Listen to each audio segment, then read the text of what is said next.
ঈদের দ্বিতীয় দিনেও কোরবানি দেন অনেকেই, বিশেষ করে পুরান ঢাকার বিভিন্ন এলাকাতে দ্বিতীয় দিনে কোরবানি দেওয়ার পারিবারিক প্রচলন দেখা যায় সবচেয়ে বেশি। পুরান ঢাকা থেকে আরও জানাচ্ছেন আমাদের সহকর্মী ওয়ালিল সাকিব।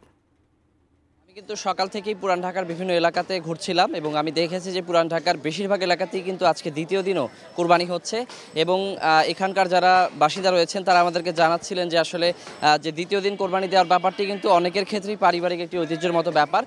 যে তারা বলছেন তাদের অনেকে দাদার আমল কিংবা তারা আগের আমল থেকেই যে দ্বিতীয় দিনটিকেই কোরবানি দেওয়ার জন্য তারা বেছে থাকেন।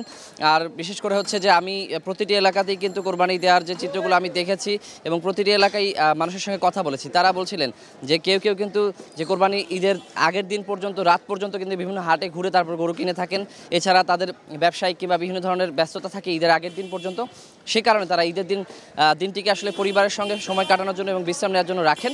তারা সাধারণত নামাজ পড়ে পরিবারের সঙ্গে সময় কাটান অথবা অনেকে আত্মীয় স্বজনদের বাসায় যান, সে কারণে তারা প্রথম দিন কোরবানি দেন না, তো তারা হচ্ছে দ্বিতীয় দিনটিকে রেখে দেন কোরবানি দেওয়ার জন্য।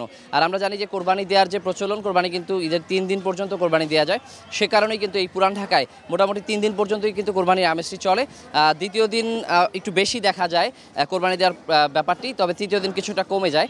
তো আজকে আমি যে চিত্র দেখলাম আসলে ঈদের আমেজটি কিন্তু পুরোপুরি রয়েছে এই পুরান ঢাকার বিভিন্ন এলাকাতেই। আমি এর আগে নাজিরা বাজার ঘুরেছি, বংশাল এলাকা ঘুরেছি, রায়সাহেব বাজার ঘুরেছি এবং ওয়ারিতে আমি দেখতে পাচ্ছি যে এই সবগুলো এলাকাতেই কিন্তু অনেক গরু কোরবানি হচ্ছে এবং এখনও আমি কিছুক্ষণ আগে দেখেছি যে অনেকগুলো গরু রেখে দেওয়া হয়েছে, এগুলো হয়তো একটু পরে কোরবানি দেওয়া হবে অথবা তৃতীয় দিনের জন্য রেখে দেওয়া হতে পারে।